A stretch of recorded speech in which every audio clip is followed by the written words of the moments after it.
Hello, my name is Fabrizio Martin and I will explain to the best of my knowledge how the Tour de France works.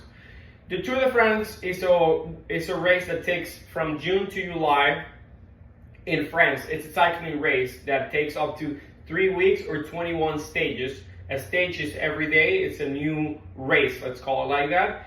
And 2 rest days, which always comes in the second and third Monday of those 3 weeks. There's 3 different types of stage races on the Tour de France.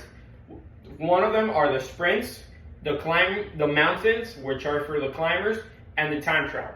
Let's start with the sprint. The sprint is mostly flat all the way through the race, and it usually is participate the win between the sprinters. The sprinters are the heavier riders, which can allow their body to produce more power, but in a very short time.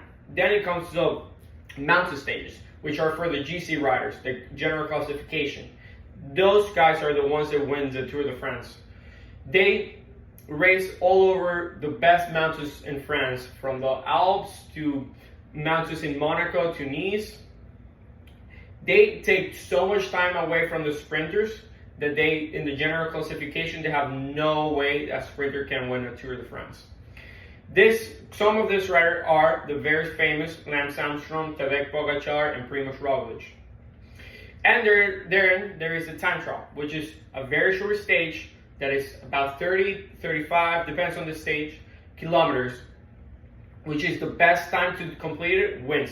They are won by what they call domestiques or classicons, which are riders that can outlast a lot of time doing high power, but not as long as climbers doing their max power.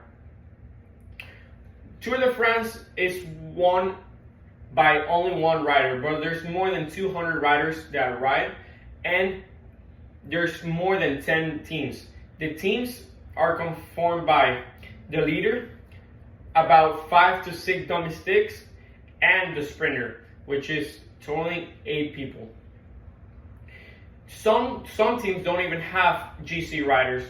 Others only have sprinters, like Alpes in the Kirken and Castana, which in that team is the legendary Mark Cavendish. He's the one that holds the record for the most wins, as well as Eddie Merckx, which in the other case, it was a climber. He won one of the most amount of Tour de France wins.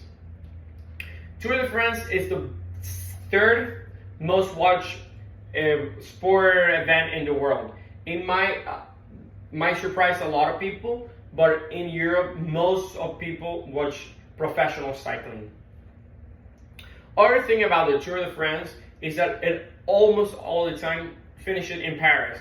They lap around France, doing the most amount of climbing and descending and sprints, but it almost every time is finishing in Paris, except this year, which because of the Olympics, it's finishing with a time trial in Nice, which haven't happened in more than 90 years.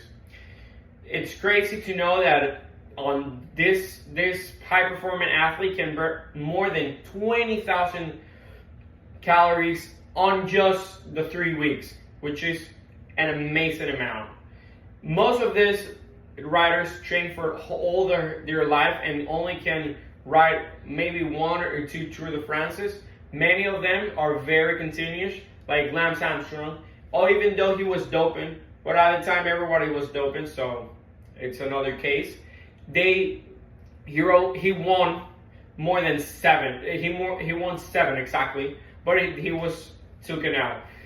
Doping is a very important part of the sport. I say very important because they take it very seriously. They do not allow anybody to dope. Every time a rider finish, they do a doping test to see how it is. That's all my knowledge about the Tour de France. I hope you enjoy it. Thanks.